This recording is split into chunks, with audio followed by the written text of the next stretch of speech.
song. We have a song.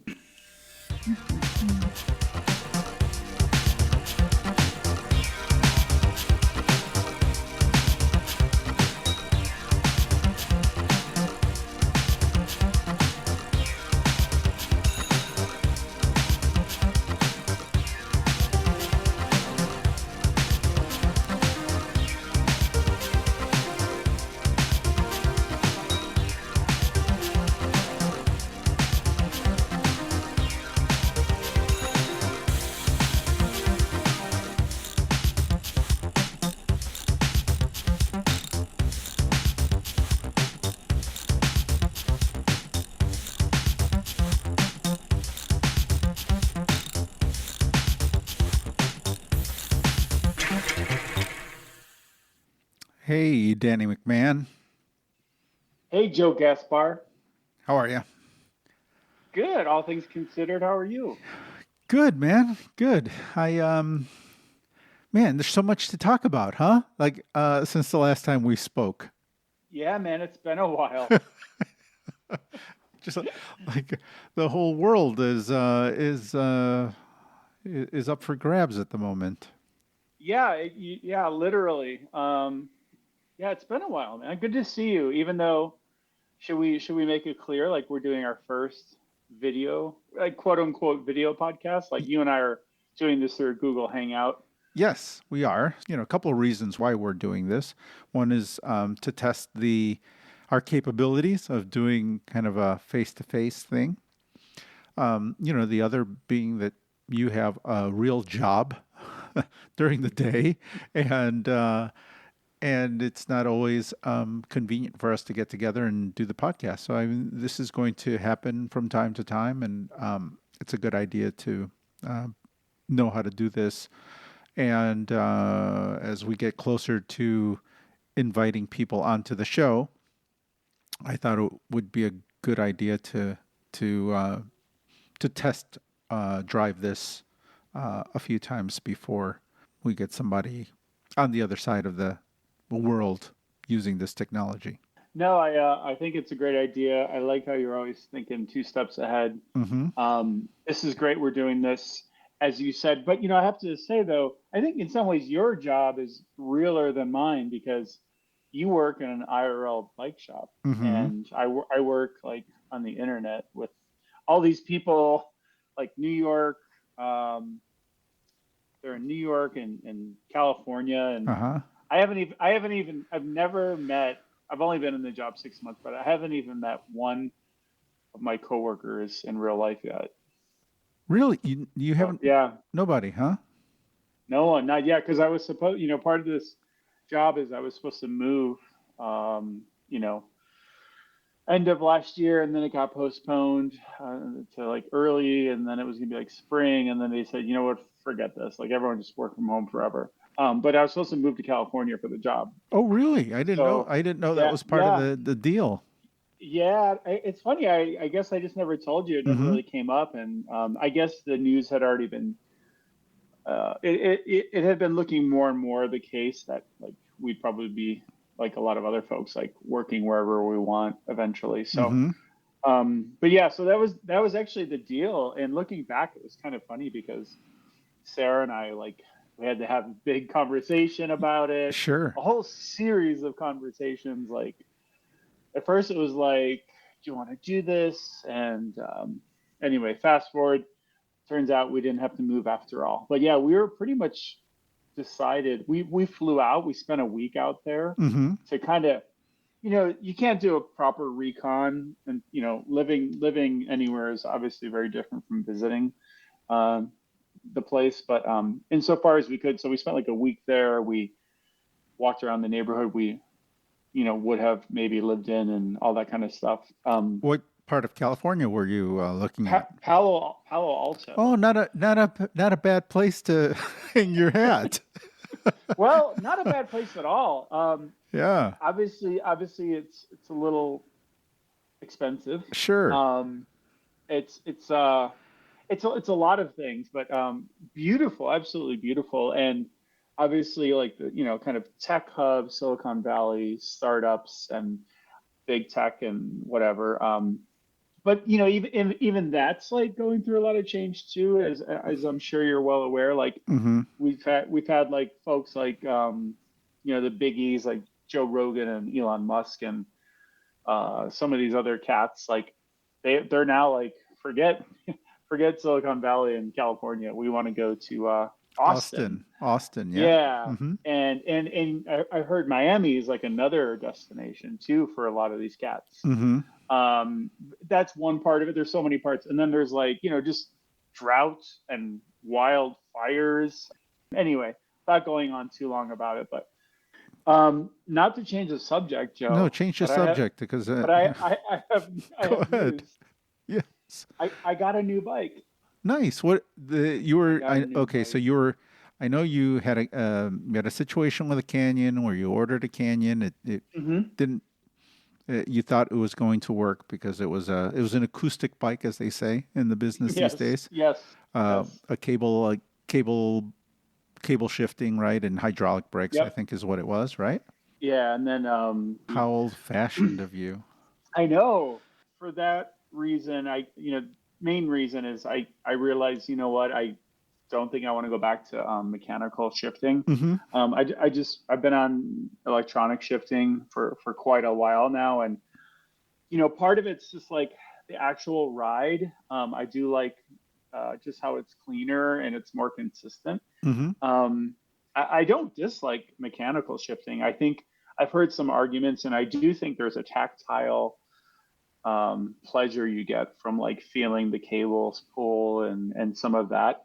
Um, but the other thing too was, working on bikes. I can do like quite a few things on my own pretty handily, but I've never been great at like replacing cables and housing and Mm-hmm. just making sure the gears are real, smoothing perfectly all the time, shifting perfectly. Anyway, so with electronic, like it's kind of a no-brainer. Like you just press a couple buttons, it'll kind of align like while you're riding. You update the firmware and like it's pretty amazing. So I decided to return the Canyon. Obviously, Canyon makes bikes with electronic, but without going into all the boring details, I decided to return that one, and then I got a Trek Damane. Wow. Yeah, I got a Trek Damane SL6 ETAP. Did you find one So, in a store, or is this through a friend? I hope. so this, if we want to talk about it a little bit, I'd be happy to because it was kind of a journey, Mm-hmm. um, going from zero bike to having a bike. But to answer your question, I was searching online a lot. I went to some different shops. I was at first thinking of like three or four different bikes, Mm-hmm. all endurance bikes. Which again, for maybe folks who aren't up on this kind of thing or think about it much, but it's kind of a road racing bike, but it's just more relaxed in terms of like its geometry. You sit up a little bit taller. It's basically more comfortable, but still has like a lot of performance. So, I'm not my flexible self Well, that I want to be right now. So, basically, I don't want a super aggressive, yeah. rigid, like aero racing bike, which I was on previously, and those are great bikes. But for right now, the next year or two, I see myself doing like medium to longer rides and just really enjoying the ride. Mm-hmm. And so, Well, anyway, I was focusing on some endurance bikes. I narrowed it down to about three or four. mm-hmm. Found that the Trek Damane actually was, ticking all the boxes. And I was like, oh, I wasn't really thinking about buying a Trek. I've never owned a Trek. And I was like, I never even thought about owning a truck. I've ridden trucks and I know the company like super well, and I've interviewed their CEO, founder. Um, I know a lot of their folks, and I've written about the company, and I've been up to Waterloo to visit the headquarters and tour and um, all their races. But I just for some reason never saw myself on a trek. Maybe some of it has to do with the whole Lance Yeah. thing. Uh-huh. But I decided, you know what, like, God, the Damane looks kind of perfect, and I spent many hours researching Yeah. bikes. Sounds like And it. I went out to some shops in the burbs. I looked online at a ton of shops. I even looked at used bikes. Mm-hmm. I looked at like everything from Craigslist to eBay to the Pros Closet to Bike Exchange, all these sites. And like I said, I narrowed it down to a few bikes. Finally, I narrowed it down to the Cervelo Caledonia, Mm-hmm. which is a little bit seemingly less comfortable endurance bike. It's had more on the racing side than like the endurance side, but technically an endurance bike. And then that and the Madone. I'm sorry, the Madone, the Domane. This is the first And time that you've had to buy a bicycle in a long time. Is that right? Isn't that? yes, And I, that was and I purposely stayed out of the way because I mean, honestly, it's even difficult as a shop owner right now to order a bike to find you a bike that kind of match. The only thing that I would have maybe access to is a Synapse. Which mhm. would be a Cannondale, which would be a nice bike. I think it would be a Yep. competitive bike to what I you're looking considered at. it. Hmm. But very difficult to find at the moment. It's just even if it is available right now, you're calling in favors. You're calling, Yep. you were ready to go to a different state to find this thing, and so right now, I have friends that are looking for bikes, and I'm like, ride what you're riding if you can. In your case, you didn't have a choice, Yep. but if you are not, hurting for a bicycle right now, I would say wait. Just wait. I'm Uh, waiting. I'm waiting for components to build a handful of bikes right now. Shimano's in pretty bad right now as far as backups and securing Grupos from them. Anything, especially the new 12-speed stuff, is just impossible to get at the moment. But oh, you're 100% right. I hmm 100% agree with everything you just said. A big part of it was timing. So I did yeah, actually reach out to my contacts at Cannondale. uh huh, I was gonna say Cannondale at Cannondale, and they were like, hey, Danny, thanks for reaching out. Good to hear from you. Hope all's well. We don't have any bikes. Like we're sent even our media bikes, that they send to like Test News, sorry, Velo News and other places that test ride bikes and review hmm them. Like they have like a super fast turnaround because yeah, there just aren't the bikes to go around. So anyway, I did ask when they expect availability, and I can't remember what Cannondale said specifically, but other places that I called into, other brands, the gist was like you're looking at least a couple months on the optimistic side, but hmm possibly summer and fall. And my whole thing was like, I want to start writing like now, hmm and that was a big part of it. But I did actually look at the Synapse. They just came out with a new Synapse line, um, and that was cool. But the Domane kind of won out for a few reasons that we could chat about. But anyway. The bigger point though was, yeah, it was the first time I was buying a bike out of pocket, my own cash, no hmm discount, list price, Man, oh man. um, which it felt very weird. Hmm But you know what? To be honest with you, and I've never had a conflict. I'm very thankful, and I was always careful, and I feel lucky. So I never had a conflict with any brands. But there's something nice about just being able to plop down your card and buy a bike, and it's like yours. Yeah. And I'm not beholden to anyone. Not that I ever really was, but there's no expectation. Um, I don't have to worry about like crashing the bike. I mean, I don't want to crash my bike, but I don't have to worry about the bike getting ripped off. And some of those bikes I was riding were like 12 grand. So I was like, Yeah, holy moly. I never thought about that, but yeah, you're right. Having that, it's a responsibility to have that bike, and that's probably not the way you want to go out for a bike ride every time. And lean your bike up. It's one thing to have your bike ripped off, but it's another thing if it's the bike you're riding about. And Yeah, like this is on my top of my to-do list, literally. I mean, I always keep my bike inside, basically to my office. Usually, right now it's down by our kind of little entryway, whatever. But um, I need to add it to our renter's insurance. I mm-hmm. think I can. I think I can do that. I'll report on a future pod how that goes. But when I actually tried to do that with the loaner bikes I had, the insurance companies I contacted said, "Oh no, you can't because it's not your bike." Wow. So if anyone came into the apartment and took that bike, like that could have gotten very interesting. but even beyond that too, just like the, hey, like, how do you like your bike? How's it going? Checking in with you, Dan. How's that bike working out for you? And hey, when are you going to write that review? And you know what I Mm, mean? Like, I yeah. didn't want to have conflict of interest. When you're a journalist, that's just the game, and you got to play it. But long story short, very happy to have like my own bike, paid for it out of pocket. I think I'm gonna be very happy with it. And I think actually, I take really good care of my bikes. I think if I ever, I don't know, a year or two down the line, like just hypothetically, like if I was like, you know what, I think I want something a little different, I think I could probably sell it Yeah, you treat it as a without too much hassle. kind of like a long-term rental, even if you were to, get rid of it at the end of the summer when things are a little more available. I would have been obviously super happy to get you a bike, Yeah, at a employee at an employee price.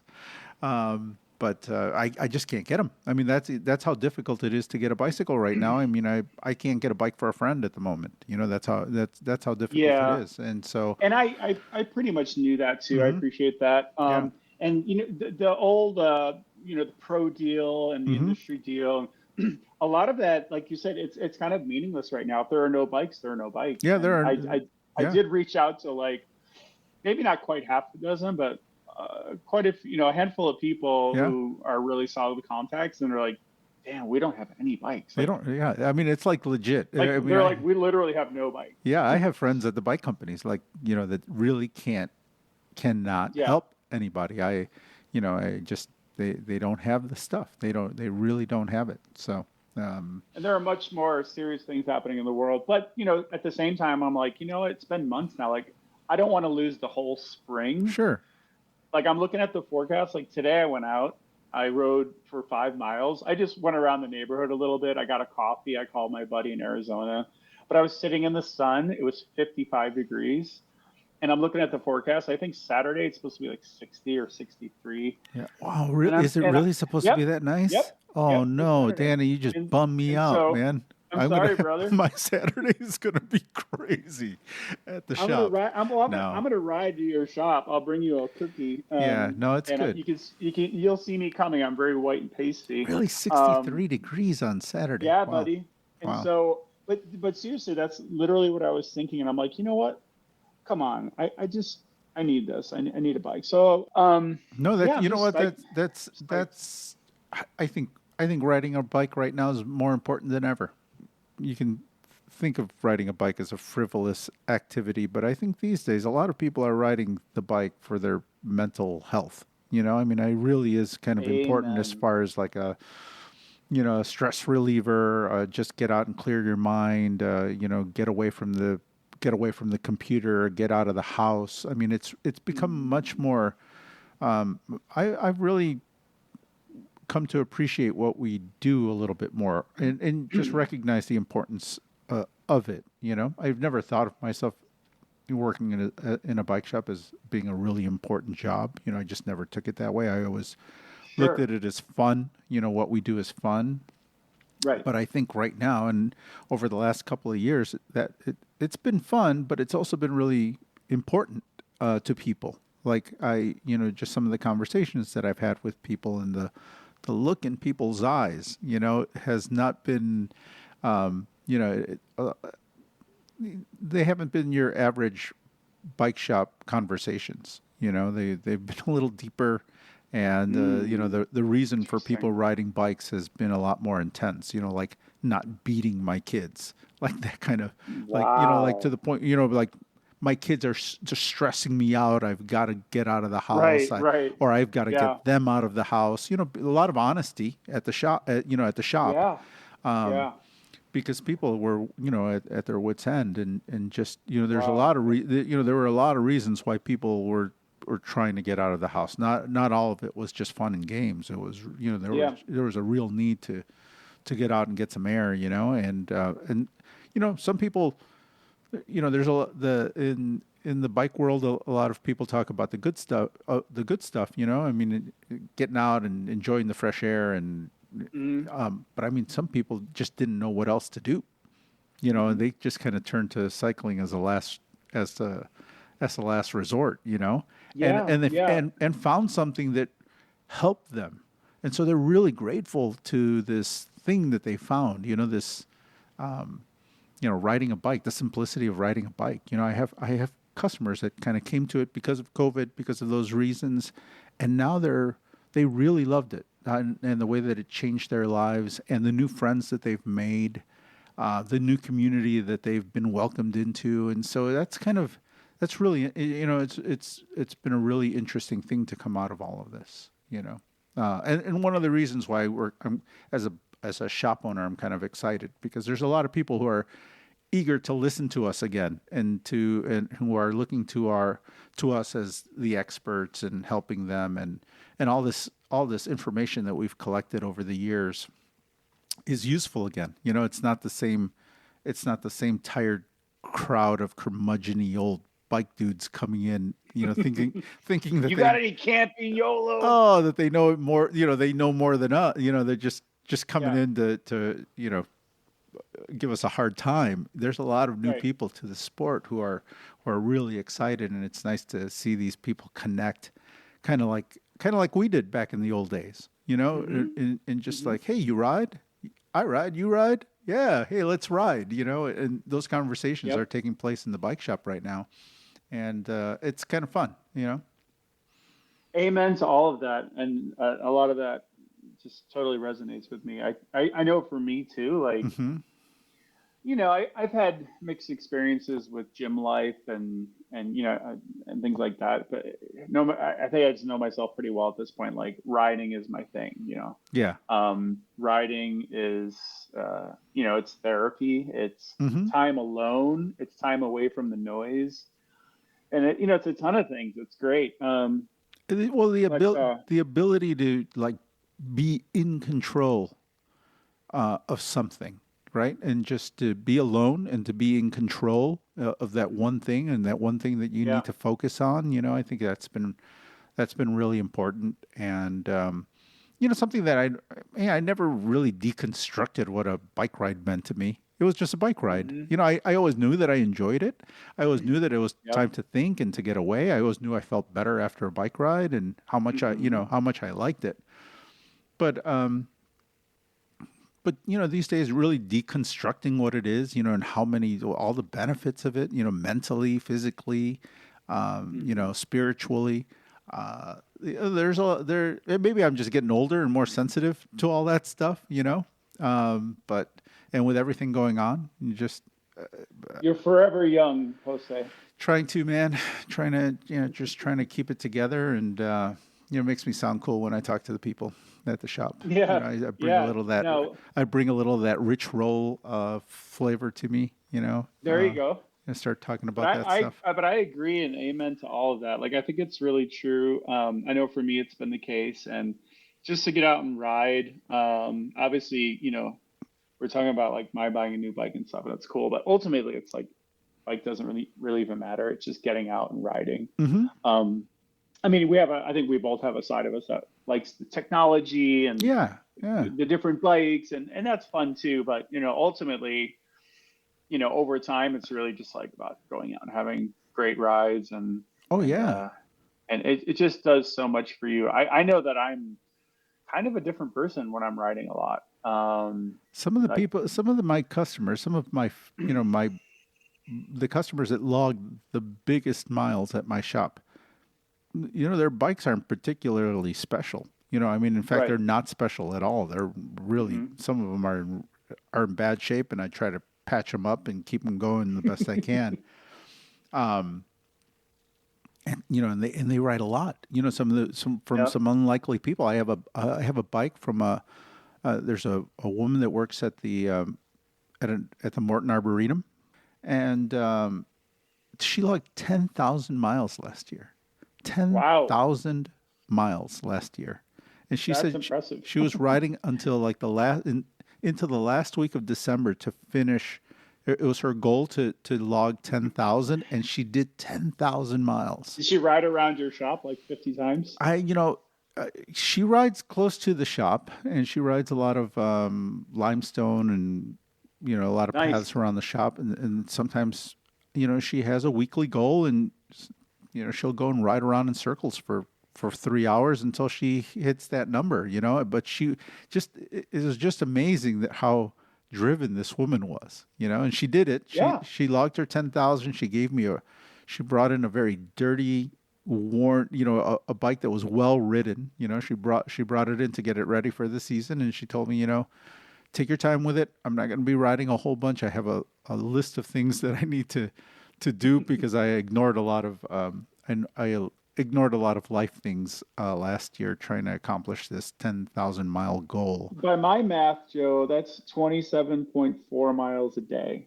on average. That's nuts. I mean, if you think about it, That's a lot. that's a lot of miles for the. Oh, I mean, right now that Yeah. would be a significant challenge for me to do. I try to do that in a week right now in this in the condition that you're in. I mean, just try to do that, you know. Yep. Just That's just shy of 200 miles a week. yeah. And you know, when I'm going, I actually that's not too crazy when I'm kind of going decently. Hmm. Because basically I'll do like a longer ride on Saturday, a Sure. medium ride Sunday, and then some like 20, 30 mile rides during the week. But it's about consistency, and I'm not even factoring in the off season, the bad weather months.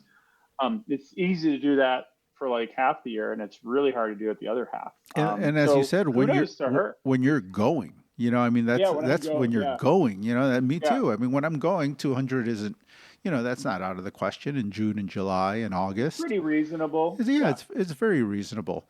But, you know, come November and December and January and February in Chicago, you know, I mean, that's tough. You know, I mean, And it's not even the cold or rain. Like you just have icy conditions that are just dangerous. Like who wants to slip and break an elbow? yeah, Just all, you know, short days. You know, dark at 4:30, all that kind of stuff. Work, life. You know, that's really impressive. yeah, it is 10,000. 10,000. You should bake her a cake or something. I gave her free tape. I taped her bars for free. Ooh, How about that? that's nice. Yeah, it was nice. That's like a, you know, it's the bike shop equivalent of a cake, I guess. You know, that because You should get that was a nice little necessary. picture of her. That'd Yeah. be fun. Yeah, That's really cool. What age was she? I'm curious. I would say she's close to 60, or you know, right around. Okay. She's hovering in that range. You know, Awesome. maybe even Is a she little gonna- older. Is she going to be doing this every year, or was that kind of like a special year? No, she rides a lot. I don't know that she's going to try 10,000 again, but she likes to ride. She rides. She's a fan of the sport. She has gone to the Tour de France. I think she's taken one of those, you know, one of those trips, these organized trips to the Tour de France. And so, yeah, I mean, she likes it. She's definitely a cyclist. Not a special bike. She's got it's a Diamondback, some sort of Diamondback carbon fiber 105, Nice. bike. Nice.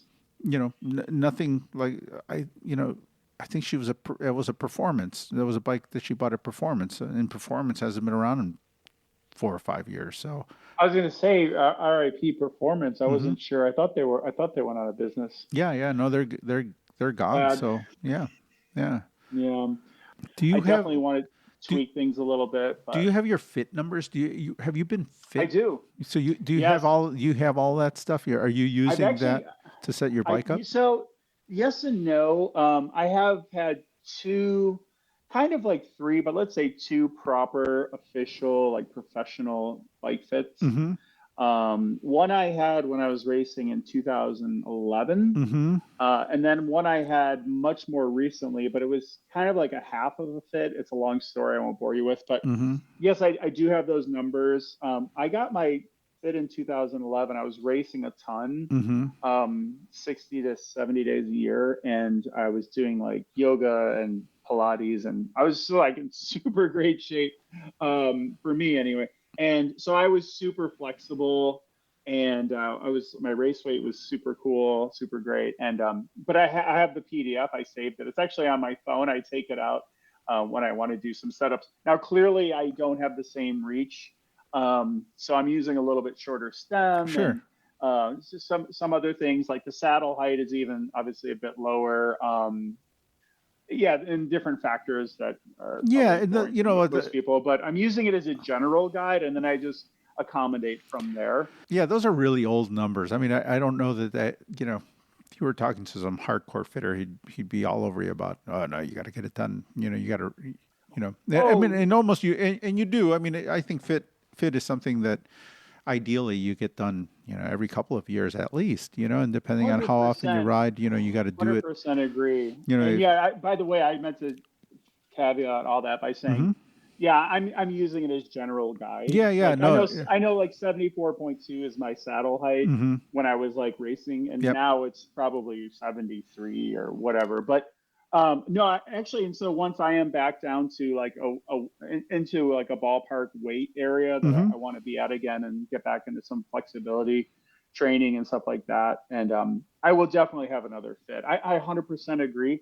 I think people who do any decent kind of riding should get a proper bike fit. It what's it cost? Like $100 or two. Uh, I think it. I mean, I know they can get more expensive, hmm. but I think you could probably get a decent fit for 200 or something like that. My point is that no matter, even though it's a small expense, I feel like it pays off because it'll make you more comfortable. Well, You'll ride better, and you'll like riding better, and you'll want to ride more. yeah, I think a lot of people are their knee jerk reaction is like, oh no, I'm not doing a fit. I think a lot of people should get a fit. really, anybody who rides a bike, and I haven't been, I would say in the last 20 years, I haven't been as ardent of, someone really pushing fit as much as I could, and certainly in the time that I've had the shop, I've tried, I have a fit kit system there, and that doesn't really, that's more of like a bike sizing, like a frame sizing or a bike sizing system more so than an actual fitting, fitting, you could throw somebody up on a trainer and take a look at them and, adjust things. And you can do a lot manually. I mean, there are, you can get pretty far if you have a good eye and you know what you're doing. You can Yep. set someone up manually on a trainer, but it would take someone that's pretty experienced in fitting to be able to do that. In a kind of a analog way with, you know, tape measures and goniometers and things like that. Mm-hmm. And that's why I'm looking at right now. I'm actually looking at investing in a fitting system, and kind of Ooh. updating all of my fitting certifications because things have changed and things have evolved, and bike geometry is, Mm-hmm. the way that bikes are designed has evolved a little bit, and so you have to take a little bit of that into account. But because of the influx of new riders into the sport, it has made it so that I want to kind of focus on that a little bit more because I think that the new riders are more open to it. I know that the rider that you were describing, the guy who was that person who was put off by you suggesting a fitting, that was the customer. Those were bicycle customers for the last 20 years. In the last couple of years, things have changed. A Mm-hmm. lot of the new riders, a lot of the people that have come into the sport have kind of spent the last couple of years just absorbing YouTube content. And if you're on YouTube and looking around at, buying a bike or how you should buy a bike or how a bike should fit, you've stumbled on these best practices for buying a bike and riding a bike. And every smart person, anybody in who really knows bikes, will always suggest a fit. That's where they start. Get your bike fit, get fit to a Yep. bike. Because it's the one. It's a sport where you really have to be in tune with the machine. You really have to in order to enjoy it and and Yeah, and not do harm to your body. Because you can really hurt and I yourself. would, yeah, I agree with all of that. And I Yeah, would just say to keep it really simple, like just to enjoy your bike more. yeah. And the thing is, people don't realize it until they do it, and then they're like, "Oh my God, I wish I'd done this sooner." Mm-hmm. Um, It it shouldn't. just makes like yes, it makes you like it. Let's just be real. It makes you faster on the bike, Uh probably, huh. but that's hardly the most important thing. It's about just having more fun on the bike, being more comfortable on the bike, more confident on the bike too. Well, it should not Um, hurt to ride a bike. It should not hurt to ride a it bike. should not hurt. There should be a good pain, but if Uh-huh. there's real pain, that's a sign that Yes. something's amiss. Mm-hmm. There's something wrong with where your touch points, your feet, Mm-hmm. your hands, your bum, Mm-hmm. whatever. But there's so many myths around fitting, even ones that I subscribed to for a long time Mm-hmm. until I started reading up. I've read books on fit now, Yeah.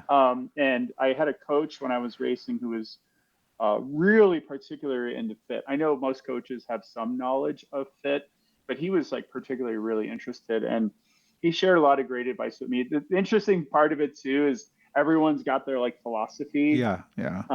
Some people are more extreme than others, and so that's kind of just fun to talk about as well. But I 100% agree. I think from a business point of view, I don't know. I know you talked a little bit about possibly expanding maybe, but I think having some sort of fit, get an update in your training or certification, looking at some of the new companies out there. I know Mm-hmm. like isn't Retool? Am I thinking of the right one? Retool, I think, is Yeah. one. It has like the German spelling. You know, the company I'm Yep. thinking of. They've been bought. They were Um, bought by Specialized. They've been, that oh, company's. that's right. Yeah, they've been around Yeah. for a long time. In fact, I when I was opening the shop, before I even opened the shop, I went down to, there's a shop down in St. Louis that was one of the early adapters to the Retool Oh. system. They were one of the first people in the Midwest to have the Retool system. They were using Mm-hmm. it in their shop, and I went down to see what it was all about because it was a huge investment. It was either I open a bike shop and have a floor full of hybrid bikes, or I open a Yep. bike shop and have an empty floor but a fit machine that Yes. I had to explain to people. In the end, I did it. It was an interesting experience.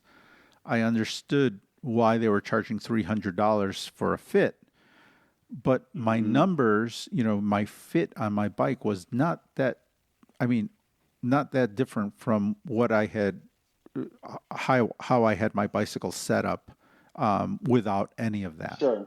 You know, Pretty close. it was, yeah, Pretty almost close. almost spot Yep. on. And so it was, that But was. you're kind of an exception though, right? Because I mean, you've got crazy experience and you've been riding a long time though, right? Like you know your body well. Yeah. But would you think that if I understand you though, like I think a lot of people could like totally benefit I I I think that, who don't even come close to that. well, I think that the retool system 12 years ago was kind of innovative and new and really cool, because of the way, and because of the people that were using it were already fitters.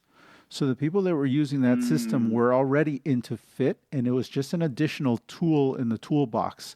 They already had a lot of tools. They were already very experienced fitters. They were just adding this thing, that helped them kind of nail down a few things, that maybe the eye couldn't see. The problem with these systems now is that they're training a 20-year-old kid in the shop, some new guy in the shop, how to look at the mm, screen. And in fact, they mm. don't even look at the rider anymore. They'll set up the points on the rider. They'll come back to the screen. They watch the screen and Yeah. they adjust to the screen without really taking into account the rider at all. Like their eyes are off the rider now, and so they're adjusting this virtual thing on a screen now as opposed to like focusing on the rider. And they don't really have the experience. They don't have the fit experience. So yeah, there's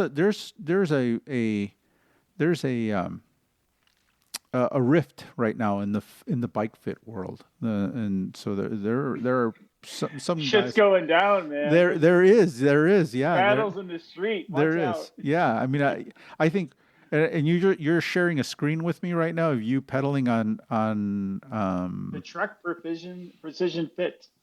Yep, that's made by Purely Custom. So that's the system that I'm looking at. That's a company that makes those, or that Trek is partnered with them, but a lot of other people are partnered with them as well. Yep. And Yep. I would say that that's one of the industry standards, Yep. out there. Yep. Did you sit on that little pad too to get the pressure That's it points? right there. Yep. Yep. That's it. Mm-hmm. I 100% agree with you as always, Joe. I think there's a lot that's there are a lot of myths. That's one part of it. I think there's a learning curve that's a part of it. There's definitely like I think the balance is having great technology Mm-hmm. that can give you a lot of data. Like Mm-hmm. for example, some of this pressure stuff, this heat mapping stuff with like pressure where your butt cheeks sit and your butt bones and all this kind of stuff. I think it's very valuable, Mm-hmm. but I think it takes a talented, really observant person who is also a good listener to really take like that data and then add like that personal expertise as well. Because if it were just this, anybody could get a perfect fit. But Yep. we know from watching the pros, from hearing all the stories, it's not just this. You can't just like take a software and be like, boom, I'm set.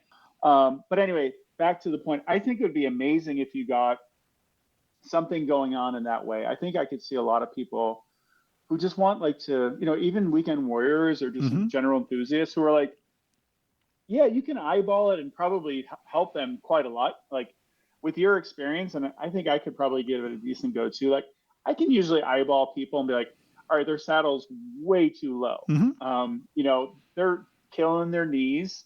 They're probably giving themselves a lot of discomfort because their saddle's so effing low. They're not extending their legs at all.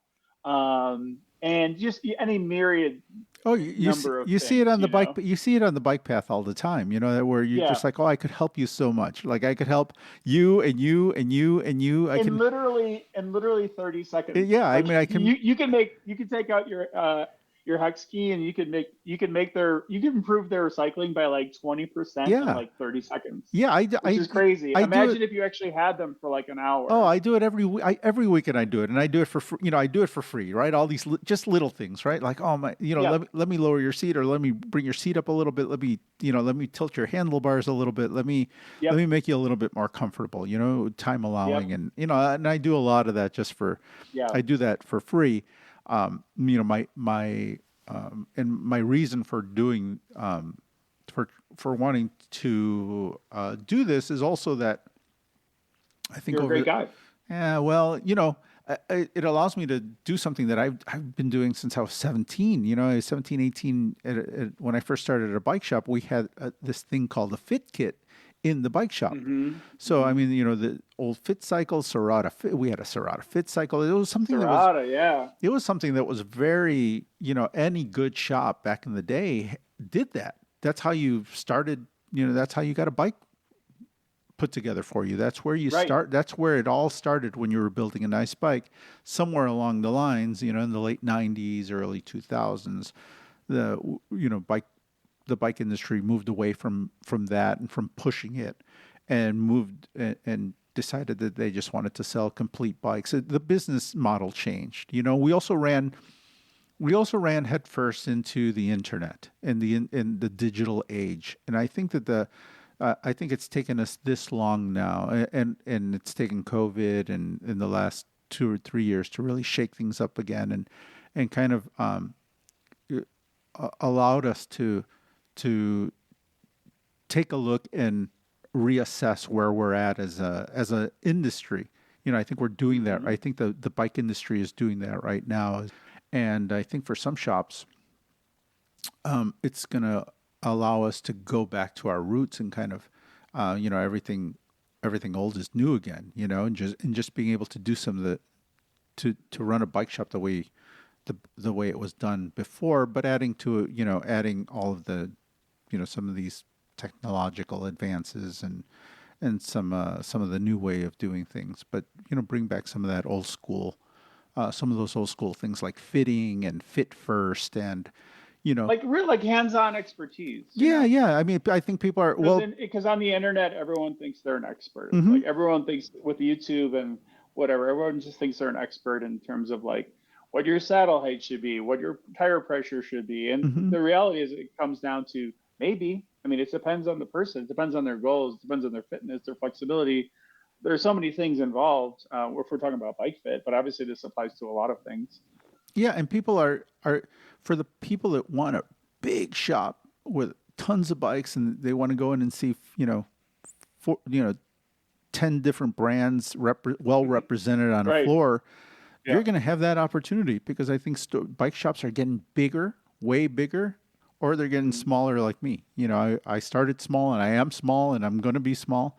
And there's not going to be a lot of in between. You know, there's been a lot of consolidation. There's a lot of consolidation happening right now. The Trek and Specialized are both buying stores. You know, they're buying chains of stores and It's bringing crazy. bringing everything under their own umbrella and controlling their distribution and so you're going to see these just big mega stores and chains and then you're going to see guys like us who are small and kind of doing things we're going to be able to go back, I think, to our roots because we're no longer having to compete with we're not going to be able to compete with these guys. I mean, they're going to take a certain part of the business and it's going to be they're going to take the customers who want to see a floor full of bicycles. There's just always there are always customers who just want that. They want Yep, that. tactile, see it, touch Yeah. it, kick the tires. Well, thank I, you. Here, I have something to show you real quick. Speaking of bikes, I mm-hmm. just happened to see this on my shelf, and I'm like, maybe Joe would like to see this. Oh, look at that! Wow, that is and it's Signed signed. by signed by Greg. Wow, the season So preview. What year? What year was? That was probably well, so 90. check it out. You're 100% right. Do you want to guess the year? Mm. Season preview. He's in yellow. That's system. He's with the Z team at that point, right? So he was Z. Um, He was Team yeah, Team Z. Z. Yeah, Team Z, as the British would say. They say Z is Z. So Um, 90, 91 maybe? it's a 92. This is 90. 30 years old. Wow, 92. Yeah, he's got the drop-ins. Yep, It's Greg those LeMond Scott with the bars. the Scott Yeah. drop-ins. Oh. So, folks at home, I'm holding up a copy of a magazine called Winning Mm-hmm. Magazine. It's Yes. from 1992, April 1992, the 100th edition. It has a cover with Greg LeMond on his Greg LeMond carbon fiber bike, I believe, with the fancy Scott bars and his Giro helmet and his Yeah. futuristic eyeglasses. So it's signed by Greg, and it says to Daniel, "Tailwinds forever, Greg." Wow. Nice. And this is one of my prized possessions. That must be one of his stock the tailwinds forever. That must be one of his signature sign-offs. Like I have a feeling that he signs that He quite uses like yes, that's he his uses it a lot. That's that's his his thing. phrase, Yes, right? Tailwinds forever. It and sounds it's nice. and it's perfect. And it's perfect. It's a great old magazine. I love it. It's one of my prized possessions. Um, but actually, I just saw a photo there too of Gianni Bugno. Uh-huh. And you know what's cool? I just saw it today on Twitter that there's a new documentary, and it's I only caught the headline, so to speak, but it was basically about, I believe the documentary is about how Johnny Bugno went to a shrink, I believe, Hmm. and it was because he couldn't beat Indurain, Really? and it was like in his head, like it was this whole thing, and I believe that's what the new doc is about. So I'm Yeah, so excited to see it. I think it's new. you've always liked Gianni Bugno, and I mean he's dealt with some odd stuff. So he's had the ear thing, Yes. the ear canal thing, right? Yep. The eardrum. Yep. That gave him a little Imbalance. give him Like problems vertigo. Yeah. vertigo descending, so he'd have trouble going down hills fast, and that was one of the things that held him back. But he got that fixed and won a world championships. And then he had problems with Miguel Indurain, huh? He had mental issues. Yeah. Yeah. And I'm having crappy internet. Otherwise, I would look it up. But Mm, apparently, he had some psychological challenges really? just in that space. Like he couldn't beat Big Mig, and obviously Indurain was so dominant. But I want to check it out. I believe it's a new documentary or something like that. But I would love, actually, if we're gonna watch it together. I'm assuming it's dubbed and it's like an Italian or something. Oh, But that'd be cool. if you want to grab some popcorn one day and sit down and watch it, I think that would be fascinating. Yeah, For folks who don't know, he was in the '90s. He was one of the dominant cyclists. Won the Giro, won the World Championships, but I don't think he ever won the Tour. And I think his big rival is Miguel Indurain. And he flies an air. He's a helicopter pilot now.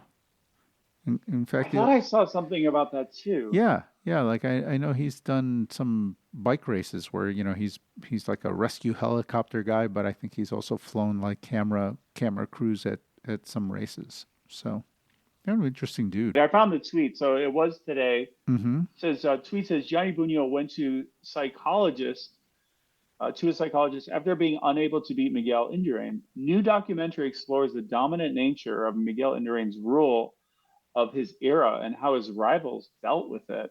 Wow. I'll send you the link. Huh. But we should totally watch this together. Yeah, it'd be interesting to The article on Bella News. I just dropped it in the chat here. Oh, nice. But I would love to see that. I love Buño. I just thought I loved the way he sat on the bike. I loved his pedaling style, and I just felt like he was such a badass. Yeah, he was considered one of the know. smoother guys in the peloton at the time. I mean, I remember he was very well regarded in those those years. Yeah, Kind of he a seemed very he classic seemed rider. quiet. I was going to say classic rider, also very classy. Mm-hmm. I felt like he was very soft spoken, spoke with his legs, that kind of guy. Mm-hmm. I mean, Indurain was too, right? I mean, I think that must have been a tough interview with Indurain. He was so quiet and soft spoken. Yeah, he was really quiet. He was very just probably you could say he was a bit of an introvert, even. 100%. Compared to like Gianni Bugno. So They were the movers and shakers. I would love to see that doc. So if you're interested, let me know. you mean people listening to us don't know who Gianni Bugno and Well, probably you never not. know. That's 30 years ago, man. I guess we're old, Danny. We're old school. So yeah, I kicked it off with this classic magazine, but I love this edition, and I probably bought this at Autos. Wow. In Oak Lawn. Really? I probably bought it at Autos. Yeah, it's possible I bought it. 92? If I didn't buy it there, I bought it like in DeKalb or something. You didn't have a subscription? No, I never had a subscription. I just always bought it. I had a subscription. I loved that magazine, man. I mean, that was your connection. Really, in those days, that. Yep. Vela News to a certain extent, but I mean, Winning Magazine had the color photos, and so that was it. I remember, like, I remember fitting my bike and figuring out what bike I needed by like, they would list the different riders' size and heights and crank sizes and stuff, and I would just take an average of all of them. I'm like, oh, that guy's my height, and that guy's my height, and he rides this, and I guess I'll ride that, and. By the way, not to nerd out, but one thing I found out with the new bike that I got is a lot of brands. So I've been 172.5 my whole life for crank arm length, and I just kind of saw it after like scouring the specs over and over. Kind of jumped out at me one day. I'm like, wait a second. So for size 58, Trek, at least for this model, does 175. And I was like, okay. And again, I was kind of playing dumb in the shop, and I'm like, can I just get the 172.5s put on there, please? And they're like, sorry, we can't swap anything out. I said, okay, I understand, especially the times right now. But do you have any thoughts on that? Do you think it's going to be problematic for me? I mean, I haven't been riding in a while now. I always did ride 172.5. My inseam's 33.5. Do you think that's going to be a thing, or should I switch to the regular size I have, or any thoughts on that? Or just ride it and see how it goes? That's where a fit would really come in handy, because it would, a lot would have to do with like your femur length and, like just some of your dimensions. I would say that the general trend right now is to go a little bit smaller. I think we were before it used to be bigger, think cranks, 172.5s, 175 if you were doing a time trial. I think there's been a lot. There's a lot of thinking now that the smaller cranks actually help you turn the pedals a little faster, and maybe a better choice, to go a little smaller than maybe what you used to. So I wouldn't be surprised if you're a 172.5. I don't know that the 175s are necessarily going to hurt you. I don't. They might be right, but it's hard to say. I mean, I guess I could take a look at you next time Yeah, you're out. it's But yeah. I mean, it's hard to tell visually, I think, hmm but most of the brands that I'm familiar with, I'm thinking Specialized, Canyon, Cannondale. All their 58s come with 172.5, as far as I remember. I could hmm be off on that, but pretty sure that was always the case. But But that's yeah, we'll see it's how it goes. yeah. I mean, that's not that. So that's a bike. Those are bike companies just trying to fit the average person. They're trying to Right, fit the right, biggest right. group of people. It doesn't just because it's a 58 and it comes with one. Just because it's a 58 doesn't mean you need a 175 on there. They're just guessing that the guy that's a 58 is going to be a big guy with certain dimensions or a tall person, Yeah, right? It doesn't right. even a woman. The other thing you got to I be. just thought it was surprising. I just thought it was hmm surprising that they, unlike these other major brands, went with the longer crank. But Take a maybe look I'll at put an email into my buddy at Trek and see what they're thinking there. But to your point, did you hear about the article? Did you see any of the articles about or Remco Evenepoel? He did a time trial and he crushed this time trial, which isn't super surprising, but he like really crushed it hmm in a race like a couple weeks ago, and he accidentally posted his power numbers from the time trial on Strava. He deleted it like almost immediately, but someone got a screenshot and it went viral. That led to other articles, and he basically went back into the wind tunnel and he like tweaked all his positioning. But one of the things he did was he apparently is using smaller cranks now, shorter crank arms. yeah, yeah. So there you go. Just when you were talking about that, it made me think about it. I'll send you the link. Ah, there you go. No, yeah. I mean, there's a lot of things. There's a lot of and again, as I've been kind of digging deep into fit again and kind of getting up to date with some of the current thinking there. Yeah, I know that's one of the things that has become kind of clear is that a lot of people are riding longer cranks than they should be because before there were just used to be a rule of thumb: you're this tall, you ride this length of crank. Yep. So I mean, it was just there was not a lot of there wasn't a lot of reasoning for it. It was just it had something to do with your height. You were on the track, you rode small cranks so you could turn them around fast. I mean, there were a lot of things like that. Yeah, and people thought too, like longer cranks, like it's a big lever, right? yeah, it was a So you big have these lever. huge Yeah, giant yeah, levers, yeah. and you'll go faster. It's more power, Time and trial bikes.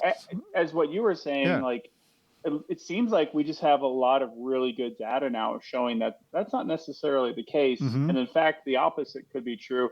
We talked about tire pressure. We talked about tire width, how that's been kind of revolutionized too. Mm-hmm. The old days of riding 22, 23 mil tires at 140, 120 psi. You'd be crazy if you saw someone doing it now. It would look so crazy, right? And back then, everyone kind of did that. Now people are riding like 28s, Mm-hmm. 100 psi, 70, 80 psi, depending on their size. And I think I mentioned it to you when I It's showed up crazy. in Europe the first year back in 1990. I was riding 23s here, 723. And I remember the guys all making fun of me, and they were like, "Why do you got those garden hoses on your wheels?" I'm like, "What? What are you talking about?" And it was What like, did you call me? "Yeah, You insulted me? why are you riding those with those garden hoses?" I'm like, "What are you talking about?" They're like, "Those big fat tires. Where do you get those?" And they were all riding 18s, Danny. They were like, they were riding 18s. Oh my God. 18s and 20s, and I was like, you know. You'd see a little bit of Garden that here in the hoses. States, the 18s and the 20s. It was Mm, still, I wouldn't say that it was common, but there were still, you still had them in the shop and you would still sell bikes with 18s and 20s on there. But man, mhm. where we've come, where we're at now, compared to then. So, It's fascinating how it seems like a lot of this stuff is just being rethought, and revolution's maybe too strong a word, but a lot of this stuff is just changing, and it seems like it's all changing in the matter of years. I'll take it in another direction. I'm looking at building a steel bike. So, You know, Hey, I'm cool. thinking about. I'm not thinking about it. I want to do it. It's just a matter. It's it's just a matter of time. You know, it's one. Tell me more about this.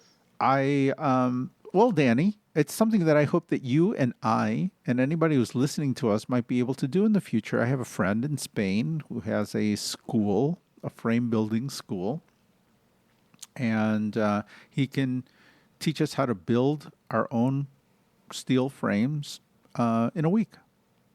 We go there Wow. Monday through Friday. You know, Monday's a theory class. Tuesday you start cutting tubes. Wednesday you learn how to how to braze a frame. Thursday you start brazing. Friday you finish, and you leave there Wow. with a frame. That's amazing. And Mm-hmm. these are like good bikes, right? Yeah, yeah. Columbus. I mean, one way or another, you're leaving there with a frame, whether they have to help you or not. But you know, 5 days, you're leaving there with a frame. You know, a working real frame. You might not have Good some, road bike that will last you a long or time. or a gravel bike or a mountain bike. You know, you can really build anything. You can build anything you want. You know, Right, right. any style within reason. You know, obviously there's some things that are a little bit more advanced, like internal cabling, and although I think some of that can be done. But Hmm, it's funny. hmm. I had a discussion with him today. We were talking about that just Oh, earlier today. really? Yeah, I was planning on doing that.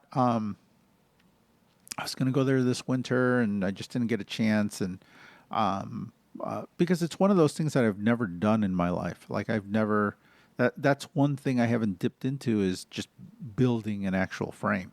Like of all the, I've done a lot of the things in the bike world, Yeah, you have. but building a frame is something I've just never done. And even in my early discussions with him about it, my first visit to a shop, I was I I realized how little I knew about the frame building process, like things, just Hmm, questions I had never asked myself, you know. And I've run into people, I've run into frame builders, of course, through the bike shop, and I've sold hmm, custom frames, and so I knew a hmm. lot of the basic things, you know, some Yeah. geometry questions, and Hmm. you know, but there are a lot of little things where until you start building a frame, you just don't, you're not aware of, you know, and how 100%. is that done, and how do you do that, and you know, the different processes for joining the tubes, you know, TIG welding and brazing and the different materials that you use, and it's kind of fascinating, you know, and I really want to. It's something that I've never ridden a frame that I've built, and it's one of those things that I want to do before, you know, before I'm too old to do it. So I think that's awesome, man. What was I going to say to you?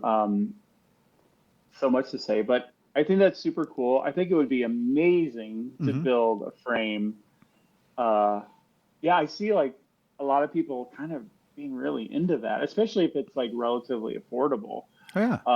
It Well, I mean, doesn't break the bank. when you think about, and we're working on the pricing of everything right now, but you know, for what you would pay for a custom frame, I'm pretty sure it will come close to, you know, you being able to come to Spain and do it yourself, and hang out in Hmm. Spain in Madrid for a week and have a meal with us, and you know, Yeah.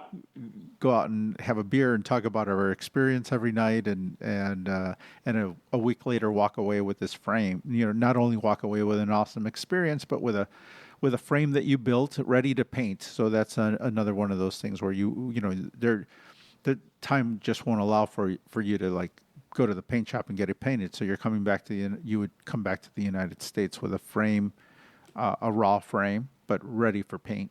You know, I don't know, man. I love that. That sounds yeah, so amazing. I mean, just to be able to say, yeah, hey, where'd you get that bike? Well, glad you asked. yeah.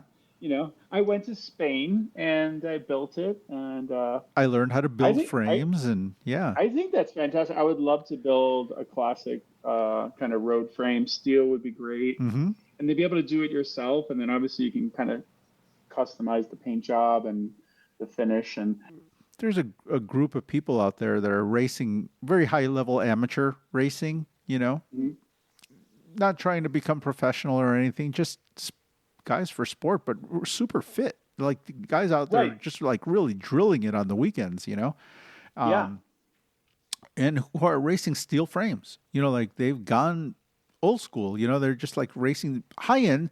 You know, the thing is that you think about these frames and you think that things haven't advanced in the last 30 years, but you know, Mr. Columbus, man, he's still killing it, and they're still trying new things in the world of metals and and and trying to make the material better. And Mhm. I know that for a fact because my friend in Spain works with Columbus, and they get together and collaborate on a lot of things, to try to make things better and better welding processes and brazing processes and temperatures and like those guys are hammering at it all the time to try to make it better. They're it's not like that steel has stayed stagnant for the last 25 years. There's been Right. they've made it thinner and lighter than ever and more responsive, and it's really interesting. I kind of like it. I like it, and I haven't ridden a steel bike in a long time. Hmm. Carbon has been it for a while, and Yep. I'm kind of interested in riding a steel bike, a modern steel bike, again. I think that's fantastic, man. I mean, Yeah, I honestly, I think a lot of people would really dig that. Like, I think they would love to do that. And, you know, like just we've seen this whole shift now where hmm people don't seem to be as interested in like road racing and like the hardcore aspect of like the roadie. hmm I know there's much more to cycling than that, but like just to take it from one perspective, like yeah, just this off-road riding, gravel, all roads adventuring, bike packing, just all this kind of stuff. Like just opened up this whole new world for like so many people, and just the way people are even like dressing for cycling and like what they're doing with their rides and yeah, just social. Like it's changed so much, and I think like I could see a lot of people finding that like really cool. Like, yeah, I'd love to build my own bike. yeah, Like, that sounds really dope. But I also think it's cool because, to put it realistically, how many people really have the time and the dedication to spend months or years like learning the craft? hmm So if you can put them in a situation where it's like, look, I want to build my own bike, but just to be brutally honest, I don't want to do it as my job. hmm I don't want to do it for years to perfect the craft. So get me into a shop where there's some guidance and I can do a good amount of the work, and maybe some of the pros help me with the really finer points. But I don't know. I could see that being like super dope. Like yeah. people just eating that up, and then just going home and getting that bike painted, and then just putting on all the parts the way they want it and look exactly the way they want. It's all personalized, and then they just ride that for like Yeah. years. Yeah, and the story that you can tell every time you ride that bike, and every time you stop, and hey, where'd you get that bike? Oh, well, let me tell you. I built it, Hmm. and let me tell you how and where. Yeah, And I've spent a few days at the shop, just hanging out, and that's cool. they really take, by this at the end of the first day that I was there, I wanted to pick up a torch and just start. They had just watching them, and Give me the torch. yeah, they explained it to me, and after seeing the process, having worked in a you know I worked in a bike shop for a long time, I understood the basics of a frame and how it all worked, and once you start playing with the jig, so if you have it certainly helps to have a little bit of mechanical skills, and just kind of a basic understanding. But as he told me, he's had people in there who didn't know how to use a screwdriver. So yeah, Wow. yeah. I mean, you don't need to have any kind of mechanical skills in order to take the class, and they can teach you everything you need to know. Obviously, if you have some skill coming into it already and you're handy with tools, well, it's going to be a lot. Just the learning curve is going to be easier. You're just going to be more comfortable, and you're going to be able to do things a little bit quicker. Yep. But you can also just come in and never having done any of that and I still love walk it. away with a frame because they really break the process down to something Hmm. very simple And Hmm. what I really enjoyed about them and the way that they teach it is that they're very scientific about it. They're just he's a Hmm. teacher. He went to school to be a teacher and ended up building frames. Um, but all that, the mystery about frame building and all of the voodoo, you've Yep. like Yep. they take all of that out of it. It's very straightforward. It's a cool process. I think you'd really enjoy it. I think a lot of people would enjoy it, and it's what it's something that we hope to pull off here because I think that would be a really cool thing. I think it'd be a I cool love it. experience. Let's pursue it. This whole process, Joe, of like coming back and being like a consumer, walking in off the street. I going back into bike shops and just like kind of like playing a little bit unawares, like, hey, just asking some questions. It's been really interesting interacting with like salespeople. Uh huh. I will say that salespeople can be pretty pushy, Uh and huh. I know they're trying to make a living and make a commission, but I definitely had a few moments where people were just trying to close and like sell me bikes, and I didn't. There was no way for me to come off and be like, I know bikes or I'm in the industry, like without sounding kind of like a jerk. The bottom line, there were a couple folks, I won't name shops, but I don't know. They were a little bit guilty of like trying to like rush the sale, let's just say. And Mm-hmm. I was very much like, oh no, I'm not buying today. I'm just looking. And they're kind of like, well, why not? Like, what's holding you back? And and I Wow. get it. Like Yeah. Yeah. they want they want to make the sale, but you know, uh, with one guy, I kind of came out and said, I'm like, well, I'm looking for this very specific bike. I named the model number down to the T and the size and the color, and he tried to push me toward a bike that was like in a different class Mm-hmm. and was at a different price point. And it's what he's got on the floor. Like I get it, duh. But I was kind of just like it was a little bit uncomfortable. It was an interesting experience. That there's that part of the bike industry that's out there. It's foreign to me because I've never really worked at a shop that like that. Like I've always heard stories about shops like that, but I've always worked at kind Hmm. of the anti version of those shops. Like the shops that I've Hmm. always worked at have been like independent. The shop owner was there. They're usually, the shop owner with a lot of attitude who wanted to do really, almost the opposite in that he wanted to do things right and wouldn't let you buy a bike that wasn't the right size, just like, no, Yeah, no, bike I'm not the going to soup sell you. Nazi, the soup Nazi, but for bikes. Yeah, very much so. Very much so. I mean, because their name was on it, like Hmm. their reputation went into how that bicycle fit you. They don't want Yep. somebody out there riding a bike that didn't fit them and didn't, that wasn't performing for them because it was their reputation on the line. So, that I don't know any other way to do it because that was the way that I was taught. But I've always heard those stories, those kind of horror stories from shops that are really pushy and Yeah. every once in a while we get one of those sales guys that would come and work at the shop, and they always like they'd always end up getting fired, or we were always really happy when he left because they were a little slimy. It was always, so it's just one of You can those. you can ride a 62 frame, no Oh, problem, there was buddy. always just like no, I can't no, even get no. on the bike, sir. Oh, just like overselling the customer, and it was just like it just did not. It never went. Do you need slime in your tires? They were never they were never very welcomed at the And shop. So. and to be crystal clear, like, look, these are tough times. I get it. People Mm-hmm. want to make money. They got to make commissions. And these obviously weren't bad people, but it was just a little bit. And I was kind of wanting to ask you, like, I was talking to Sarah. I'm like, got in the car, we were driving away. I'm like, it was kind of awkward. Like, it wasn't a big deal, but I was like, this guy's like really trying to push me to like buy one of his bikes, and I don't know. It was hard for me. I couldn't think of a way in the moment to say like I know bikes. Mm-hmm. I've been in industry. I've ridden some nice bikes. Like Mm-hmm. I didn't know how to say that without sounding like a dick. And my question to you is, you're a bike shop owner. You know bikes better Mm-hmm. than most. Like, do you ever go into bike shops? Do you ever find yourself in a bike shop and then like, do you ever have a situation where you have like an awkward conversation?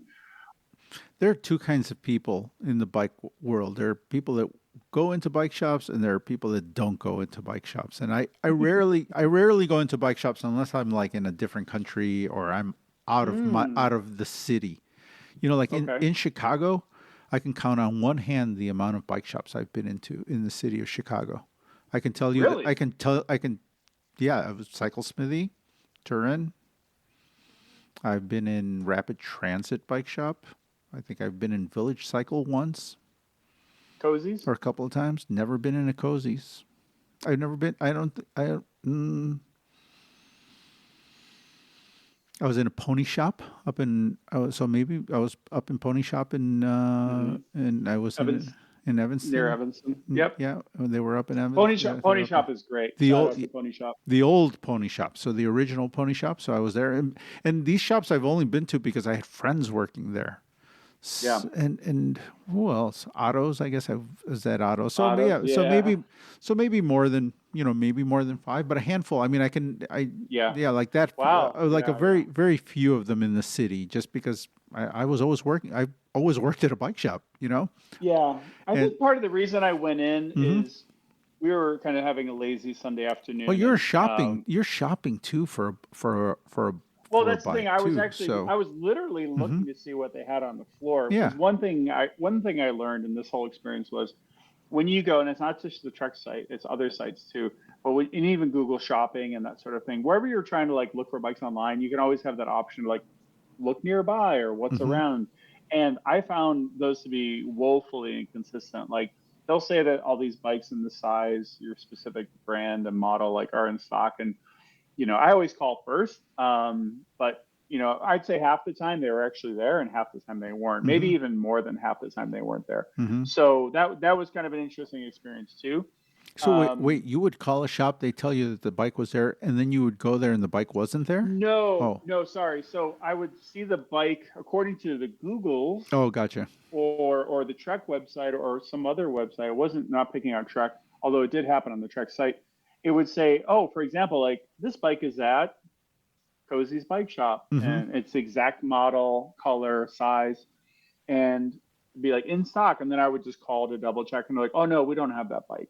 So that happened a lot, and that was just an inconvenience, no big deal. But it turns out, for example, too, like on the plus side, like I called that shop in Wisconsin. I was going to drive up there. I was going to make a 75-mile drive each way Mm-hmm. to get this bike. And they were like, well, there's one in Park Ridge. It looks like it's a little bit closer. And I'm like, ha ha ha. Yeah, it's like literally 12 minutes drive from That was where I nice. That live. was So, nice of them. oh no, it That was was a great. solid. I Mm-hmm. think that guy very, very, I was Profusely. very, Mm-hmm. yeah, very profusely and very thoughtfully because I was just like, I really appreciate that. Yeah. So what I think it was is he had a proper Trek store and he was sending me to like a proper Trek store. Uh huh. Do you know what I mean? Like all they did was Trek, and it was like it's like a Trek chain. Yeah.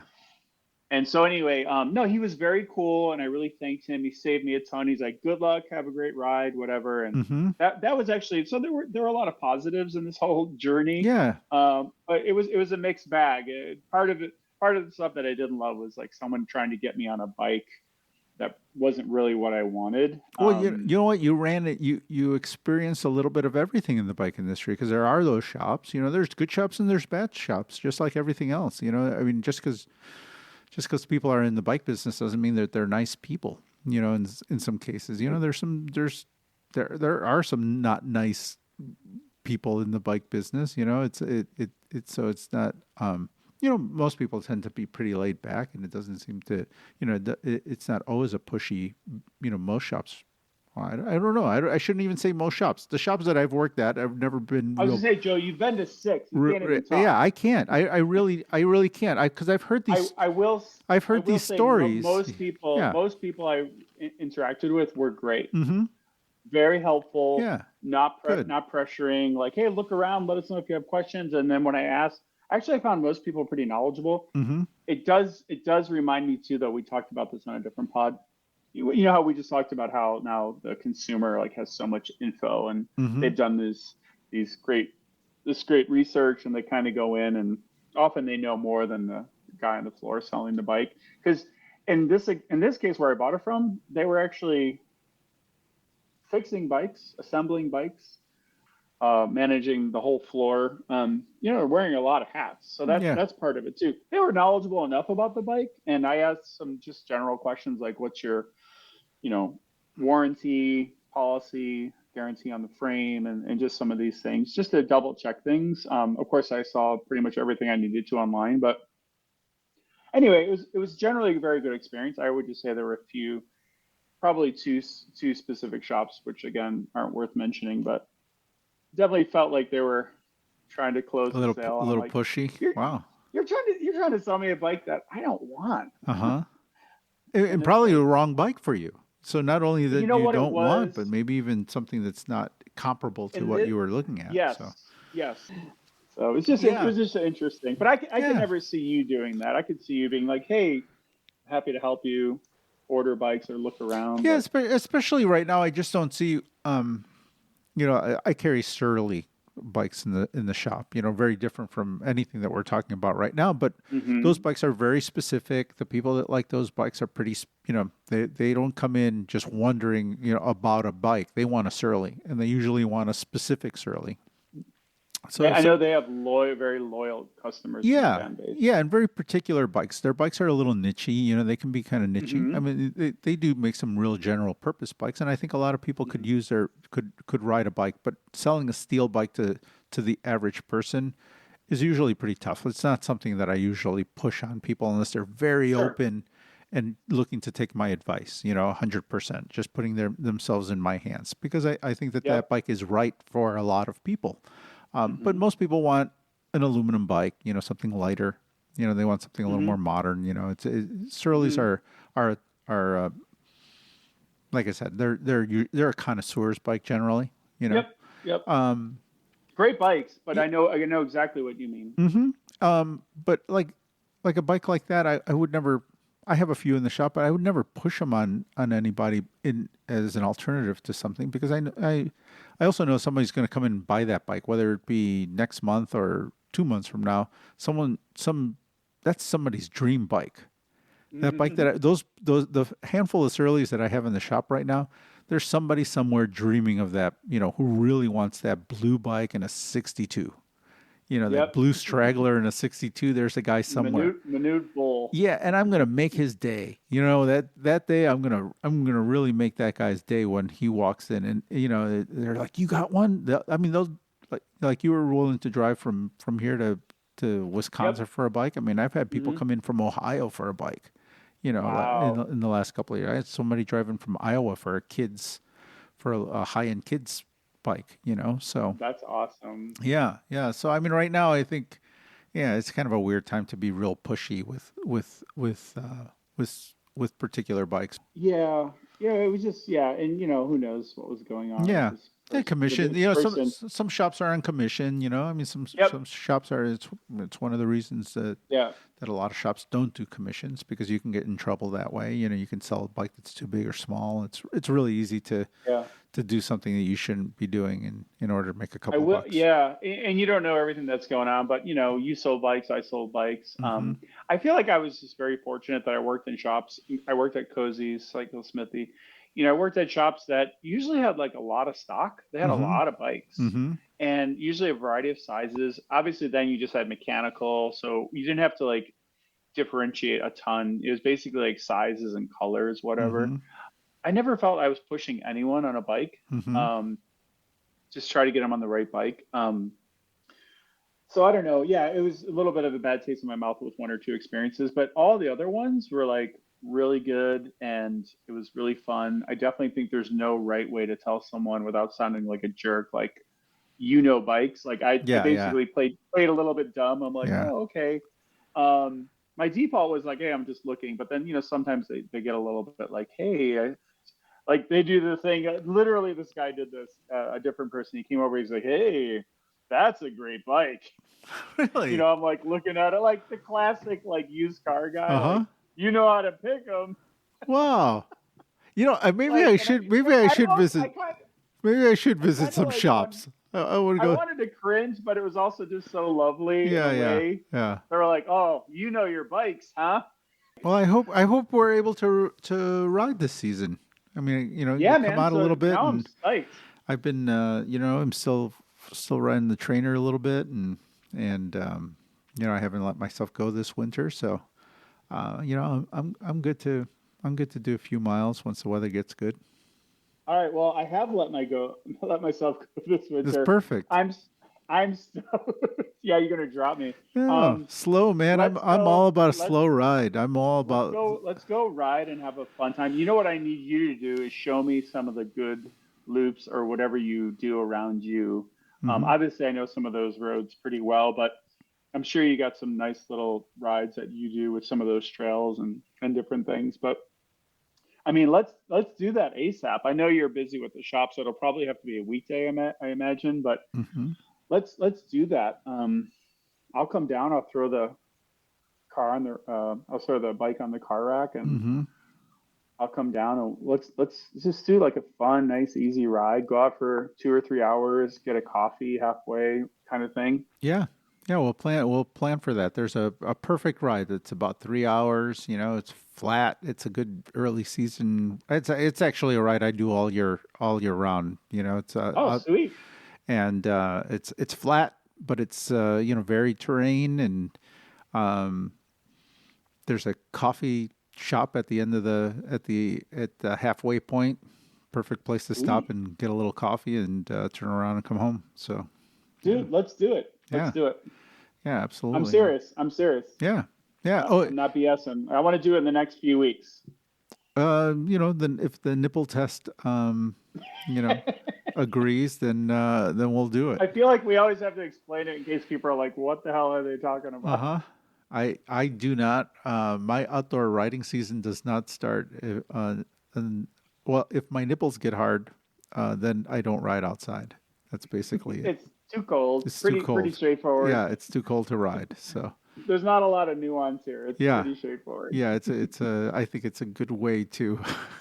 It's a good way to judge whether I should ride outside or not, and that's with a You, regular. That's where a regular jersey. I mean, I. oh, So no base layer? yeah, so if I put a vest on, and so there Mm-hmm. there are some, I will make some exceptions. So if it's a base layer, jersey, vest, arm warmers, and tights, I'll Mm-hmm. do that. That's a ride that I'll do.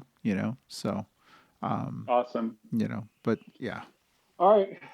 Well, I look forward to this ride. I am dead serious. We have to do it in the next few weeks. yeah, it's coming. It's And coming. Good weather's this coming. weekend I'm gonna get out for a ride, and who knows, maybe I'll show up at your shop. You just never know, Joe. Yep. I want to remind people because we're kind of guilty of not reminding people that they should send us a message, Hmm. subscribe. So you can email us at mail@bikeshopsociety.com. You can visit our website at bikeshopsociety.com, and we've got a little thing there that you can fill out if you want to get in touch with us. You can call us at 833 for my bike and leave us a message. Yeah, we'd really like to get the conversation going, and I think this worked out pretty well. And looking at you, and I think the sound is good, and we're like one stage away from actually maybe inviting someone onto the show. And I think It's that so yeah, pro now. We feel so pro. We have our intro, outro music. You have all these great ways for people to get in touch if they want to like drop a question, a comment, even a complaint. We'll take those too. yeah, But yeah, I think yeah, this has been great. Thanks for all the work you put into this. Yeah, I think sooner or later we'll get a guest on here, and it's gonna be fun, man. yeah. I think I might darken your door this weekend. We'll see how things go. I hope so, man. Hope to see you have that IRL experience with you, Danny. Yes. All right, Joe. Thanks.